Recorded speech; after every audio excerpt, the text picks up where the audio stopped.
Welcome to the Turnt Abel Podcast.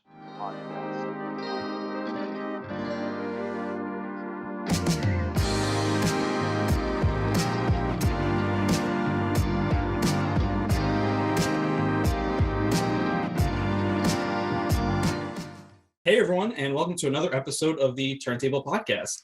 Today I am more than happy to be joined by the bedroom pop / indie pop band j.pastel. Formed in 2019, Chase Durrett and Casey Bruce came together and started making music due to their shared idea of wanting to, quote, leave their own mark on music. Since then, they have gone on to release a multitude of different singles and 2 new EPs this year. The first one entitled Cutting Magazines, which was released in March, and Waiting Days, which was just saw its release this month. So without further ado, Chase and Casey, thank you so much for joining me this week. Woo! Yeah, thank you. Absolutely. Thanks for having us. Of course. Yeah. Of course. So where are you guys based? How long have you guys been creating music for? So I'm in New York City. Casey, he's in Chicago. And that's where we met. Actually, we met in Chicago. And because what was it? Sound Better? Is that the thing? I was kind of looking for. I was working on some stuff and was looking for a kind of producer to finish it up. And I think it was Sound Better, Chase, that we kind of connected on initially. Right. So that's how we met and kind of got into the studio together for the first time. And this was in Chicago. Yes. And then we just kind of hit it off, and we realized we love a lot of the same music, and we're kind of both looking to create kind of more of a band type situation and start playing out live and writing together and stuff. That was kind of it. Awesome. Do you guys play all of the instruments on the 2 new EPs? Or awesome. We do, yeah. Yeah, we produce everything. We mix most of our tracks, mix and master most of them. Sometimes we'll outsource that, but we do pretty much everything. That's incredible. That's awesome. How long have you guys both been playing music for? I mean, I can't imagine that you just met each other, started playing music immediately, and then that's what it was. Here we are now. Something just clicked and it was spontaneous. It's obviously kind of been a lifelong thing for me. I think like a lot of people, I started off on piano and then moved over to guitar maybe in middle school, and that's what I really kind of ended up loving. So guitar is definitely kind of my main instrument. Just dabbled and kind of played music on the side for a while, and then started kind of taking things seriously these past couple of years and getting into more of the production side of things. So that's kind of my resume for learning stuff. And Chase, I don't know what. Same. I've just done it my whole life, and I started with percussion and stuff, and playing. I think it was I was in 4th grade. I was in the marimba group. Hey, I didn't know that. That's sick. Yeah. We gotta incorporate some marimba. Yeah. And then started with a drum set, my cousin's drum set, I think, and I was obsessed with it. And so I did that. That was my first instrument was drums. And then I started singing and learned guitar and, anything I could really. And then I got really into electronic music for when I was 17 or 18. And that's what I made primarily. I made a bunch of solo electronic stuff and DJ'd. And then, I was looking to, make more of a band, feeling like Casey said, and write songs, with lyrics and structure and stuff. And we really had the same influences when we met. And, that's kind of how the paths merged. So, yeah. Sweet. Now, you guys mentioned a band a few times now, but there's only 2 of you guys. So going on tour and everything. Oh, no. So let's talk about that for a second. So what would you guys idealize your tour to look like? Would it be just the 2 of you, or would you bring on more people to play different instruments while you guys focused on? It's a great question. I think it's something me and Chase go back and forth and think about a lot. I mean, I think Jungle is a huge influence for us, the band Jungle. And I kind of love the way they have things structured. So it's obviously kind of the two main lead guys who write and produce everything. And then when they go out and play, they've kind of built this really big band around them. Okay. So I think obviously we'll work our way up to that. But I think the way I envision it, I think Chase does too, is like, yeah, we'll always kind of write and produce things out and do the core music components, and then when we go out, we'll kind of slowly build a bigger band around us, because we really do. We want it to be a through and through live experience and band. So Exactly. that's that's I kind of think our game plan. So, and we're starting to get the ball rolling on that now, actually, which is super exciting. Yeah. Awesome. So tell me about that a little bit. So you're based right now in Chicago. Chase, you're in New York. How would you guys meet in the middle somewhere? Would you guys meet in New York and then start a tour from there? What would that look like?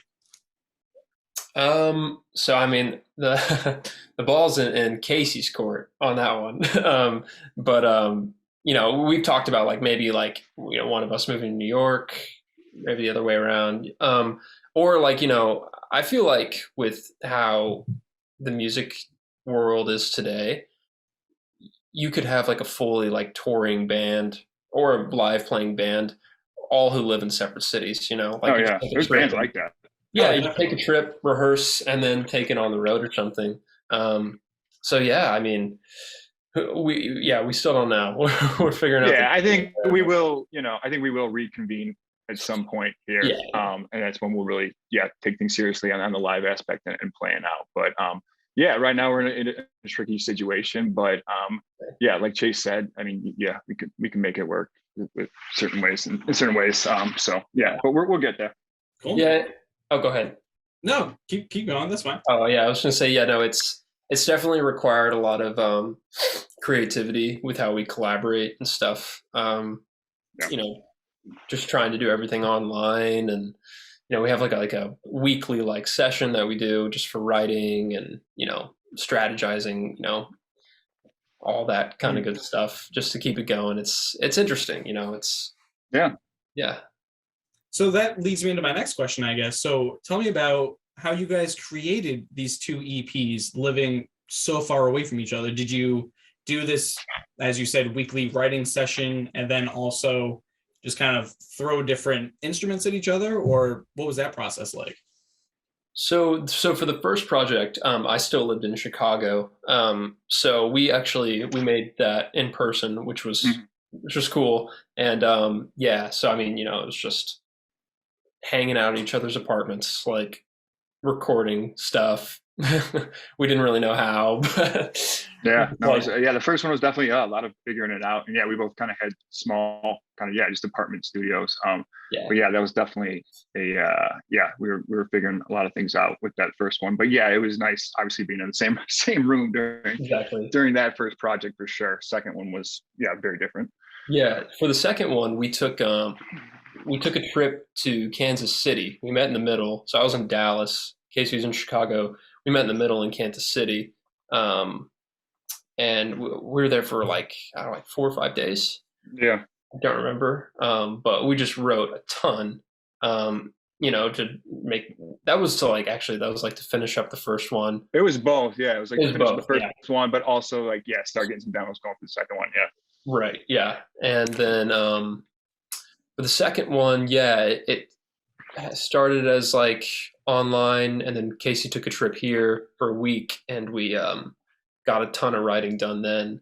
And then after that, it was just like a race to the finish line to get it all done.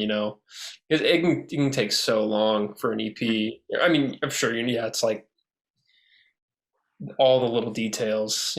So yeah, definitely. Well, you guys popped 2 of them out in the same year. So you guys must be working like maniacs all the time on this. We're trying. I mean, that's definitely one of our big things. I mean, we can't wait to start playing out live, but like our, huge kind of always priority is just a constant stream of music. So it's obviously tough, and it keeps us busy, but I think it's really important in this day and age. And obviously you don't want to, not at the sake of quality, but to keep a really good, consistent flow of music coming. And we're starting to get into a good routine and kind of streamlining things where, we're able to that. So yeah. Awesome. Well, you guys seem super focused on this, especially the weekly, sessions and stuff like that. I know that it could get kind of hard to keep going with something. So that's pretty cool. I guess question comes to mind. Where did you guys come up with your band name, j.pastel? I mean, none of you guys are named J or have like a J in your first name or whatever. And neither one of your names is Pastel. So I got to defer to Chase on this one. Oh no! But don't tell him the J. So Yeah, our no, whole thing is, it's supposed to be kind of a little ambiguous, but our whole thing is we're not disclosing what the J stands for, at least not right now. So we're gonna kind of keep that in our back pocket for a little bit. Yeah, we'll take that to the grave. Yeah, but we'll take it to the grave. Yeah. But the pastel, we just like that aesthetic, pastel colors, just like anything that comes to mind with that. We have like a shared photo album, like with an iPhone, that we just like put photos of, stuff, pictures we like, things that we think like, oh, this matches like, the j.pastel sound or whatever. So that's why pastel. But the J, we'll never say. Interesting. So even if I were to guess it right now, you guys would still say no. Is it? Yeah. Right. You won't guess it. Okay. All right. So tell me about how you guys created the name for the EP, Waiting Days. Sure. So, I think for everyone, the past, it's coming up on like 2 years, has just been, it's been radically different. And I think a lot of that has been, we stuck at home, not here recently, but for the majority of it. And, for a lot of people, it's just like biding your time, waiting for things to get better, to get back to normal. And that's kind of just where the name comes from, because a lot of those songs were, that we wrote were inspired by, just the feelings that we were having and, the state of the world and, a lot of the anxiety that was going on in the world. And so, you're just waiting for things to change, get back to normal. So that's what the past 2 years have been. It's just waiting days. So cool. Yeah. Sweet. Now, what about the artwork for that? Did one of you guys take that picture of the cars on the overlook, or did you just find that and send it to like the shared iCloud photo album? I wish I took that shot. I mean, so aesthetics are really important to me and Chase, and we've been trying to figure that out. And just like cohesiveness, I think is huge across everything, across social medias, of course, across the artwork, singles. So we've always kind of wanted to find someone to work with, and we actually found this guy. His name's Evan, and he has an account on Instagram. I think it's Pajama Land, and he's a photographer, and they're all kind of in that similar aesthetic. And I don't even know how I stumbled across it or how I found it. I just remember seeing that. I'm like, oh, we need some of this to be our cover art. So we reached out to him and we're like, these shots just resonate with us. I think it kind of matches our sound right now. And he was totally open to kind of working with us and providing some shots for these covers. So that's where it came from. But I love his photography, and I think it really kind of vibes with our sound. So sweet. Are there any plans to use his photography on the hopeful album you guys will release in 2022? We got to talk about that, but I would love to. I'm like I just said, like the cohesiveness. So we were kind of looking for a long-term visual relationship, and I think it very well could be him. So that would be really cool. I hope so. Yeah. Nice. Very cool. So what was the most fun song to create for the EP? I mean, I'm sure it's different. I won't hesitate was like a beast to work on. But that one was really fun. Like we really did a deep dive with that one, and we did a ton of sessions around it. And sometimes that can be like just painful, but it can also be really fun, especially when you come on the other side and you like what happened when you went down the rabbit hole. And that was one of those songs for me. I love that track, and I think it has a ton of layers that are going on, and it kind of it really evolves throughout the whole track. So that's one of my favorites and was the most fun to work on for me. Sweet. Yeah, I'd probably have to agree. Yeah, because I think that track had the most. We experimented the most with that one. Yeah. and that's always just so fun. Like making all these crazy sounds and then somehow like having to like put them together to sound cohesive and stuff. Oh yeah, I mean, there's some big 808s in there. Yeah, like a lot of it just doesn't make sense, but it's Right, it worked out. But it's those tracks that are like, they end up being like, that was, that sounds unique to me at least, like it's not something I've heard. And so.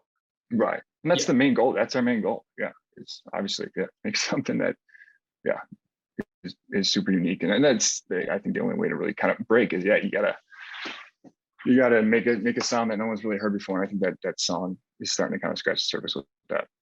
Definitely. Yeah. Definitely. So how do I even word this? So tell me how you guys wanted the track list to go. Did you know immediately that those songs were going to go in those order? Or did you guys kind of like, I mean, you mentioned cohesiveness, Casey. So was that part of it? Did you feel like those songs just naturally flowed into one another? Yeah, that's a good question. I'm kind of trying to think back. I mean, I feel like it was pretty organic. Chase. Yeah. I think we kind of just like debated it, I think it was for the most part pretty just naturally, they just fell in that order, like won't hesitate. Mm-hmm. You knew it was an intro. Kind of like that's an intro, Well, it started off as an intro. It started off, it was only like a minute 30. And then we kind of made it a lot longer. So, but it was supposed to be like a quick little intro and then it evolved. But so that one was like an obvious intro. Yeah, everything kind of just fell into place in terms of the track list, I feel like. It did, yeah. And then Be Cool just definitely had the outro vibe to it. So it was pretty, like we just kind of put it all down. We were like, yeah, that makes sense. Okay. Great. Yeah. Sweet. So on one of the tracks, track 3, is it La La Living or is it LA Living? It's La La Living. Okay. It's La La Living. Okay. Yeah. So you mentioned Take Another Pill in that track. Do you mean that in like just the hustle and bustle, the constant flow of LA requires you to kind of like take this thing to deal with everything, or do you mean it in the fact that like, let's take a pill, let's get fucked up, let's have the best time of our lives in LA? I mean, you could mean both, I suppose. Yeah. I think it does mean both. I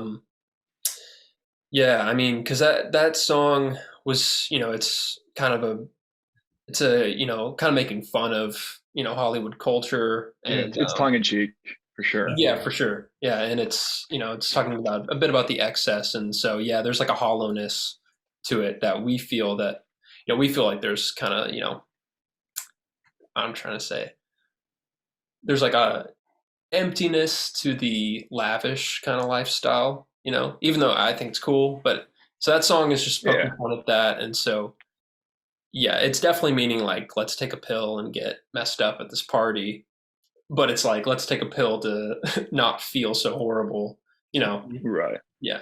Double-edged sword. Yeah. I mean, the inside joke with that song was just like, it does kind of, it sounds like on the exterior of that song. I love those lyrics and it's all Chase, but like, on the exterior of those lyrics, it's right about the glamorous lifestyle of LA, but also like kind of behind the scenes, it's kind of making fun of it. So we love the idea of like people, cranking that song at an LA party and like, we're the only ones at the party. that meme where you stand in the corner and like, this song's making fun of LA. Like that's always what I've kind of visualized in my head. So I love the lyrics of that song. Mm-hmm. Yeah. Cool. It was inspired by watching a documentary about the homeless population in Los Angeles. And I mean, I've been there several times, and just from what I've seen, it's very tough, and it's really rough. And then it's just the contrast of that and what you see in our culture, in media. It's really, really, it's very stark contrast. And so that's just what we tried to capture with that. So definitely.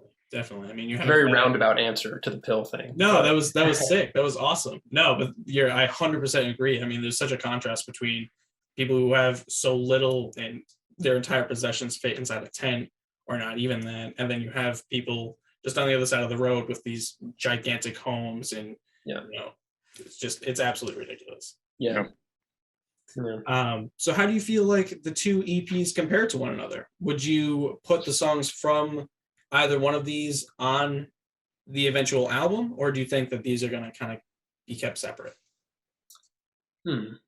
That's a good question. Yeah, that's a good question. I mean, I think in all honesty, like we're still trying to figure out our sound. I think we're slowly kind of falling into it. So yeah, I can't answer what I think will be on the album. I think this is all leading up to, you know, the overall j.pastel sound, but we're also still kind of figuring it out. I mean, I think, you know, we love so many different artists and genres, so we can be all over the place. And so I think these two EPs are really good. We're starting to kind of narrow that down. But I also think I love the idea of a clean slate going into an LP. So right, yeah, cool, and yeah, sweet. Now, Casey, you had mentioned that the lyrics for La La Living or those lyrics in particular, were all Chase. Do you, Chase, normally come up with all of the lyrics for j.pastel, or do you guys kind of go back and forth with them, reach like a medium? It's all Chase. I mean, I'll like, yeah, Chase does all the vocals and lyrics. He'll like run some things by me. And you know, when he just kind of gets stuck, but for the most part, it's Chase. I think, you know, moving forward, I definitely want to be more involved in the vocals and lyrics side. But it's a lot of it is Chase. Cool. So Chase, tell me about the songwriting process. So when you get an idea in your head for a song, do you instantly write it down, or do you just talk into your phone? How do you create? Yeah, it's usually just like voice memos on my phone. You know, just randomly, you know, it just pops in your head and you're like, oh wow, that sounds cool. And then you know, record a little bit, and then you know, I think it's different for every song, because sometimes you'll have like an idea, a very clear idea in your head of the lyrics and the melody, and you'll be like, oh, this is going to sound great. But then you record it and you start working on it, and you know, you can never really get what's in your head down into your DAW. And so sometimes that works out. I would say a lot of the time it starts with like an instrumental that we're working on, and the vocals usually come last, I would say. Okay. I find that's like the easiest way to work on it, you know? Yeah, I think a lot of times too, like we'll kind of be jamming over it, and like we'll have a guitar riff down that will end up being the vocal melody. So that happens sometimes too. It's kind of different. Yeah, it's different a lot of times. Cool. Well, for first time listeners, what song would you recommend that they listen to? That's it could be from either the new EP, or I mean, I guess they're both new. They both came out this year, but yeah, it's true. That first one is not new at all. But 2021, so March is. That's a great question. I already kind of hinted it, Won't Hesitate, but no, You and Me, I think it's just I love that song. I think it's an easy listen, just kind of chill, good vibe song. So I think that'd be a great kind of entry point. And we were really proud of that song, and we're like, this sounds like j.pastel. I mean, again, we're still figuring our sound, but like right now for me, that's very much our sound. So I guess that would be my answer. I would say Wait a Minute that's a good one. The first EP. Yeah, I love that one. Yeah, that was a interesting one, and that also went through a lot of like versions, and you know, we put a lot of effort into it, and I think that kind of captures our sound, and it's kind of dancey as well. So yeah, I think that would be a good first listen. Yeah, no, it's a good call. I like this one. Nice, very cool. So tell me about this tour. I mean, do you think it's going to start off in 2022, maybe like halfway through? I mean, I know fans are definitely going to be eager to see you guys live. I know I am. Yeah, it's no, we're so pumped. It's still early. I think honestly, like our initial angle will be to just like play out every opportunity we can get. So it won't be an organized kind of structured tour. Of course, we want to get there, and maybe 2022, that might be the books. But I think initially, at least going into next year, it'll be just like honestly any opportunity to just go out and start playing live is just kind of our game plan. Yeah, and then maybe I'd say realistically, maybe more like 2023. I would say. Yeah, that's probably like maybe late 2023. We got to build out that band still. I we want a got to build it all 12-person band. I want conga player. So no, we got a lot of work to do on that. But no, I was so excited. It's definitely the next like step and phase, and it's just so funny. It is kind of full circle, and that like that's initially why we like started playing and writing together. It was like the go play out live, and then we got hit with you know what. So it's been delayed, but we're so pumped to kind of get the ball rolling on that. So we're close. Sweet. When can fans buy merch from you guys? I mean, like T-shirts or like, do you think the EP is gonna come to vinyl or CD release, cassette? I'm a big vinyl guy, so I think that would be so sick. But like, we just got to get the demand there, right? I'm like that would be a bucket list item for me too. Though, it's like that there's enough demand to actually do like a vinyl press because that would be so cool. Just because I am a vinyl guy. But no, nothing really in the works in terms of merch. No, maybe we'll make some hats. Yeah, that might be pretty cool. Step. Bucket hats. I think bucket hats would. Bucket hats. First step. Yeah, I'm Chase the bucket hat guy. Fucking bring them back. I love bucket hats. Hell yeah, dude. Hell yeah. That's what we're gonna do. That's sick. Hell yeah. So what new music are you guys currently working on? I mean, I hate to talk about new music when you guys just released something. No. But what's in the works? Is there going to be another single before the year ends, or do you think that more music will just continue to be dropped in 2022? You say January. Yeah, for our next single. And then we've got another project coming very early 2022. It's going to be, I guess we can say, it's like somewhat of like a mixtape. Mixtape made like composed of like some B-sides, like stuff that didn't make it on this EP, but so it's just like a compilation, and it's music that we're still actively working on too. So we're really excited to be putting it out, and I don't know when it will be out, but I know the first single is in January. So. That's a game plan, and I think like most artists struggle with this. Like you typically go into a project with a crazy amount of demos, and that's like one of the toughest parts is just like filtering down the songs. And then you still have those songs that you kind of still want to put out and let the world hear. So that's kind of what this is. It's like, well, why not put together kind of we're staying away. We're kind of trying to stay away from the word B-side, but kind of a mixtape type thing of the songs that didn't make the project for whatever reasons. And so I think it's kind of a cool way to go about, just putting out a couple more ideas and songs kind of from that chapter. Sweet. I mean, each EP has had 5 tracks on it. Do you think that this new mixtape is going to follow that same pattern, or do you think with a mix of B-sides and new music, it'll be like 8 tracks in length or so? I think it's 5, right, Chase? Yeah, we're planning on 5. It's 5. Nice. Very cool. Yeah. Hell yeah. Cohesive. So just to wrap up the interview, a couple more questions for you guys. Are you creating a music video? Will any music videos be made for any of the songs on this EP, lyric videos or anything like that? We've thought about it. We have no solid plans for like a live action music video, though that's a big goal of ours.